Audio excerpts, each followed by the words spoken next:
皆さんこんにちは、ゆずきゆかりです。強力なカードと戦術を惜しみなく使う EDH、通称 CEDH のプレイ実況動画、ゆかりん CEDH へようこそ。ゆかりん CEDH は4人対戦の中で私がどうやって勝ちに行くかのゲームプランの解説や読み合いなどをメインとした実況動画を目指しています。カジュアルフォーマットだけど真剣に勝利を追求するのもとても楽しい、私なりの EDH の楽しみ方を共有できたらとても幸いです。今回使うジェネラルはギトラグの怪物。ギトラグの怪物は2016年発売のイニストラードを覆う影で登場したゴルガリカラーのジェネラル。効果は非常にシンプルで、土地が墓地に行くたびにワンドローする効果と毎ターンの追加セットランド、さらにアップキープに土地を1枚生贄に捧げないと自壊するデメリットを持っています。しかしシンプルな効果とは裏腹に、フェッチランドや発掘、共鳴者などの様々な効果との組み合わせによって、字面からは想像できない速度でアドバンテージを獲得できるジェネラルです。特にダクムーアの回収場とのコンボが非常に強力で、登場時からトップレベルの強さを誇るジェネラルとして活躍しています。近年の強力なカードたちによって強化されるジェネラルが多い中、時代はギトラグの怪物に対してどちらかというと向かい風。多くのデッキで新しく採用されている尖閣破りがギトラグの怪物に非常に刺さっています。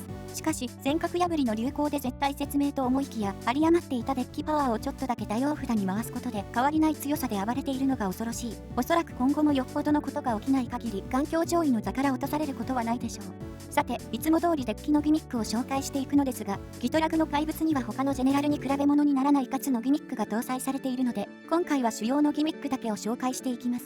まず最初に解説するのが、勝ち筋であるダクムーアの回収場と共鳴者を使ったコンボ。ダクムーアの回収場には、発掘効果が搭載されている上に、回収場そのものが土地なので、ギトラグの怪物が盤面にある状態で回収場が墓地に行くと、ギトラグの効果でドローが入り、そのドローを発掘効果で置換することで、2枚切削してからダクムーアの回収場を手札に戻すことができます。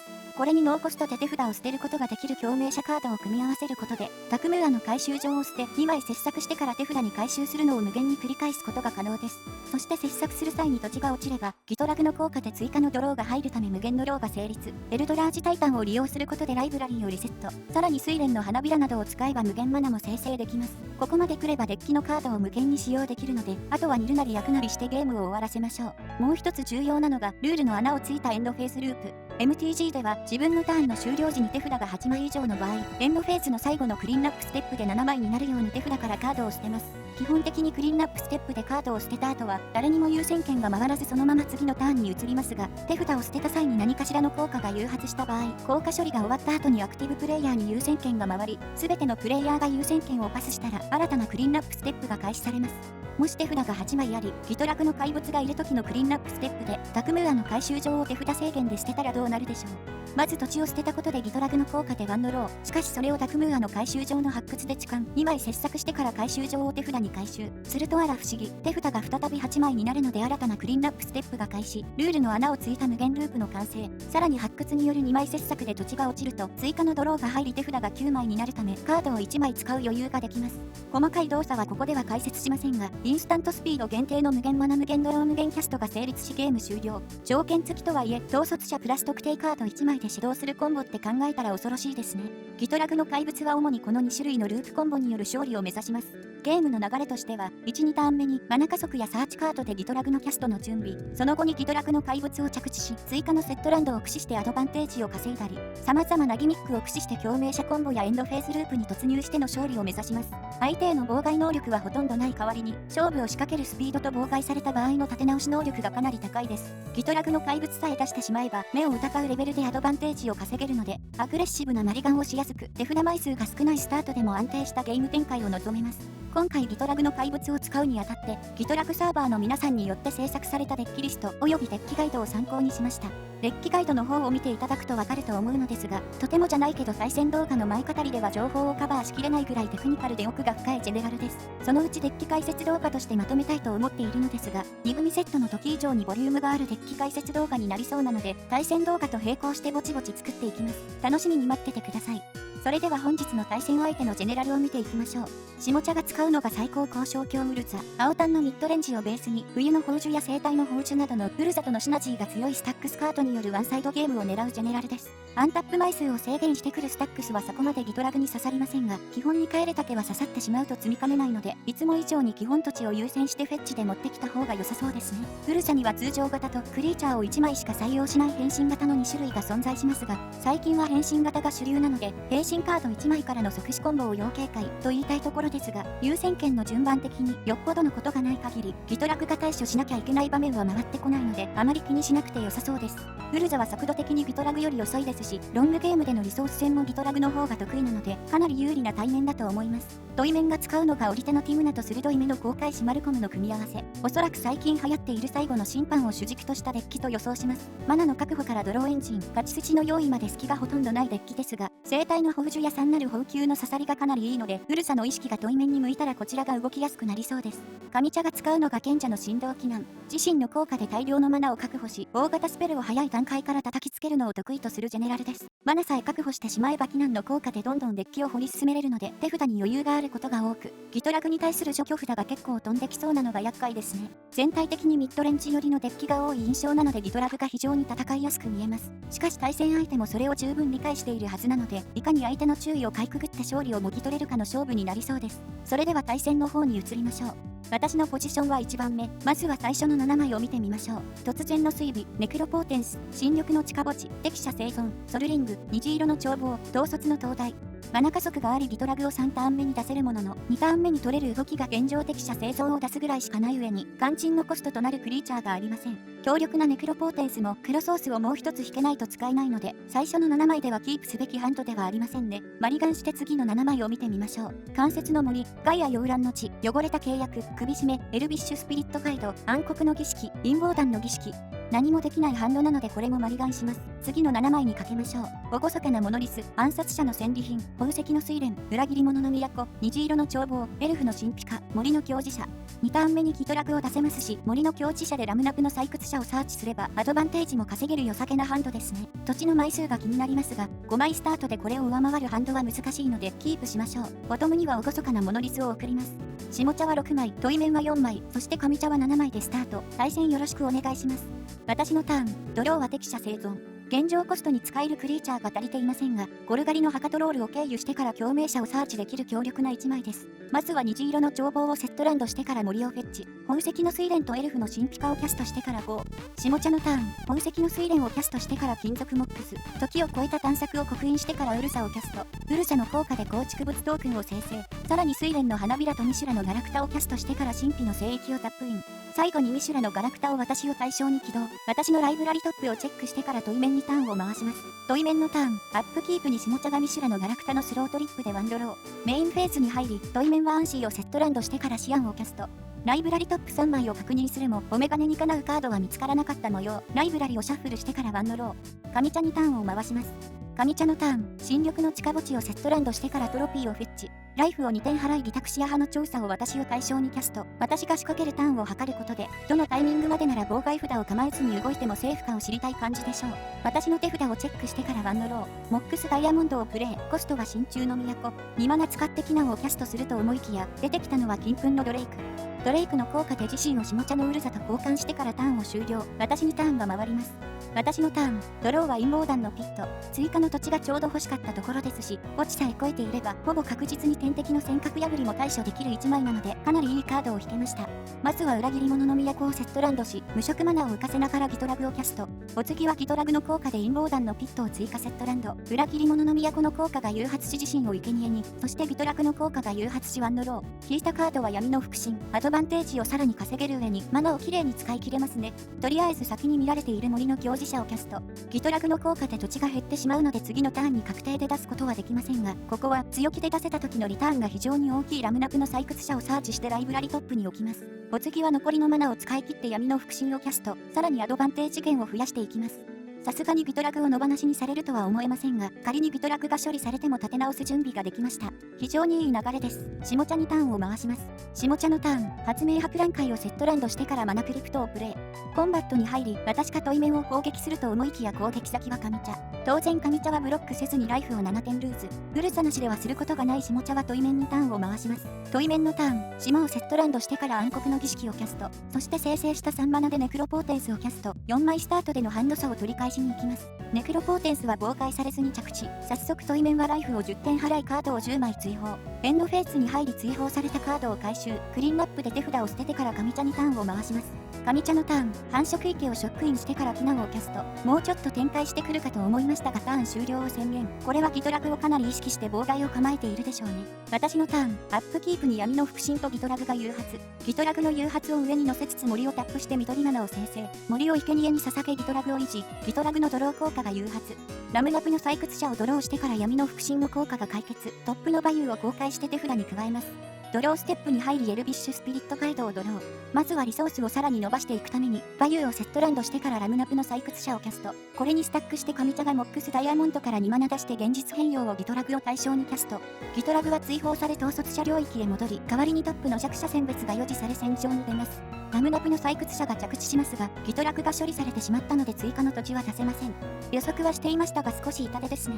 次はコンバットに入る闇の腹心で対面を攻撃。ライフを2点削ってからターンを終了。エンドフェーズに下茶のアクション。発明博覧会を起動し3なる補給をサーチ。ゲームスピードを低下させて上茶を殴り倒す時間を作りウルザを取り戻すつもりでしょうか。上茶と対面には刺さりそうですが私的には美味しい展開になりそうです。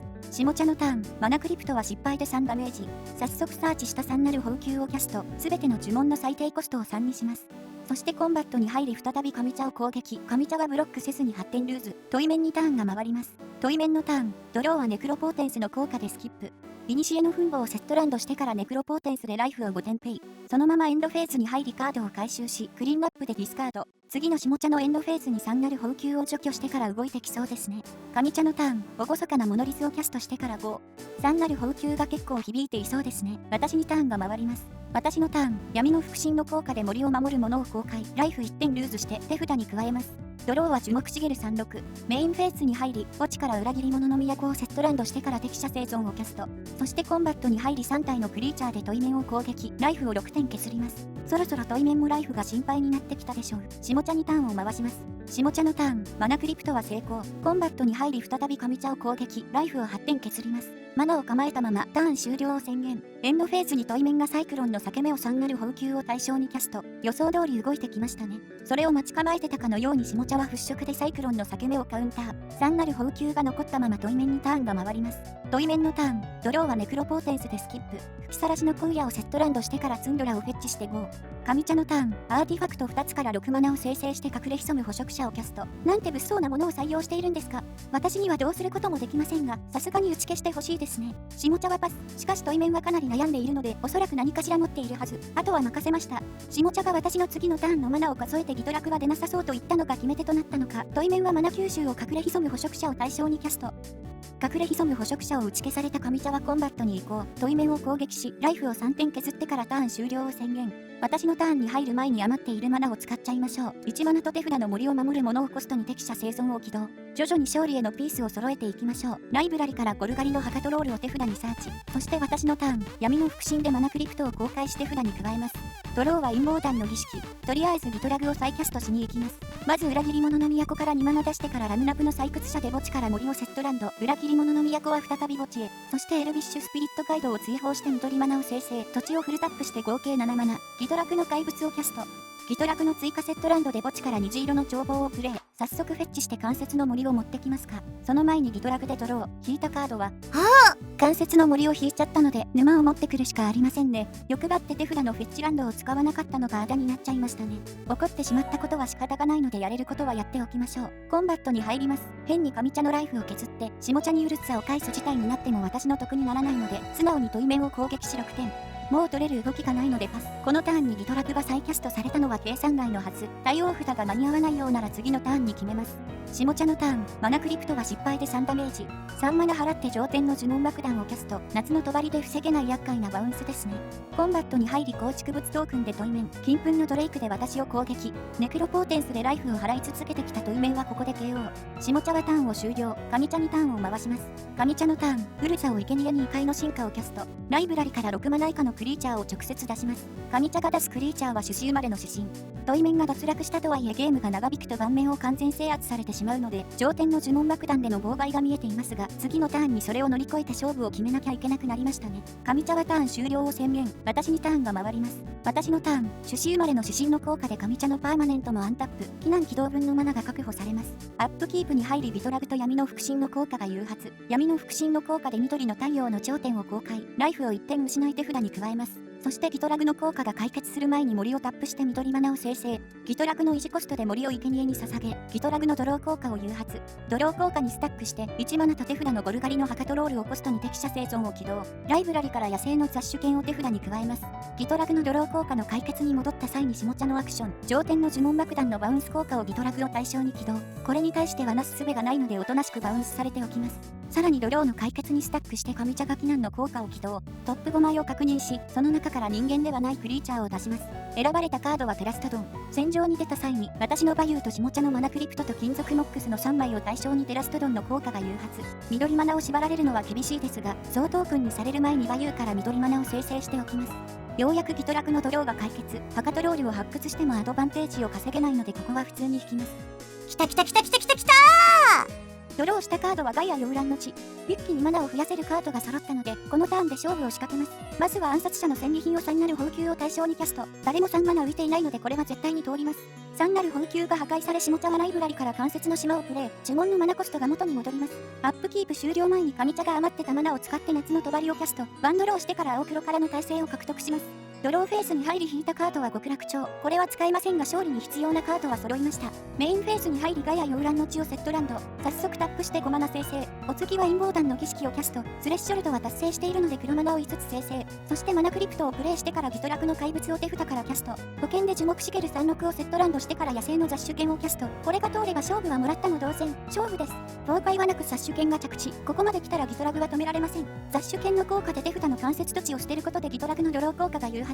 このドローをゴルガリのハカトロールの発掘で置換。代わりにライブラリを6枚切削してからハカトロールを回収。切削で土地が落ちたのでギトラクのドローが再び誘発。これにスタックしてハカトロールを捨てることで再び発掘が可能に。6枚切削で土地が1枚も落ちなければ止まりますが、外すことは滅多にありませんし、もしもの場合でもフェッチを切ればワンモアチャンスあるので疑似的なループが始動。タクムーアの回収場が落ちるまでドロールループを続け、回収場が落ちたら無限ドローコンボにシフト。エルドラージタイタンを捨てることでライブラリを修復。睡蓮の花びらを使うことで無限マナを生成。これによりデッキにある全てのカードを無限に使い回すことができます。まずは破滅の終焉を X=10でキャスト。式霊のシャーマンを出し速攻を付与。お次は式霊のシャーマンの黒の能力を起動。使わないインスタントソーサリーを追放し対戦相手に2点ダメージ。最後に突然の追尾で式霊のシャーマンを破壊してからエルドラージタイタンを捨てることでコンボパーツを全てライブラリに回収。一連の動きをループさせることで対戦相手のライフを削り切り、私の勝利です。対戦ありがとうございました。素早くギトラグの怪物を出して王手をかけ、相手が妨害を仕掛けてきてもすぐにリカバリーして再び王手。相手の対応札が間に合わなくなったら一気に畳みかけるギトラグらしいゲームでしたね。今回の勝負で一番の決め手となったのは、4ターン目にエルビッシュスピリットカイドを使うことで、相手の計算外のタイミングでギトラグを再キャストできたところだと思います。もしあそこでギトラグを出せていなかったら、上茶が主導権を握り、大型クリーチャーを並べて制圧していくかなり厳しいゲーム展開になっていたでしょう。エルビッシュスピリットカイドも大活躍でしたが、単体でゴルガリのハカトロールと野生の雑種剣の両方を確保してくれた適者生存も大きく勝利に貢献してくれましたね。ギトラグ以外のデッキでも情けしを捨てながら中心を持ってきてリアニメイトできたりと色々な使い道がある1枚です。再録禁止の高額カードですが、海外相場と比べると日本なら比較的安めに入手できるので、チャンスがあれば押さえておいてもいいかもしれません。今回の動画はこれにておしまいです。もしゆかりん CEDH を楽しんでいただけたら、チャンネル登録と高評価をお願いします。最後までのご視聴ありがとうございました。また次回お会いしましょう。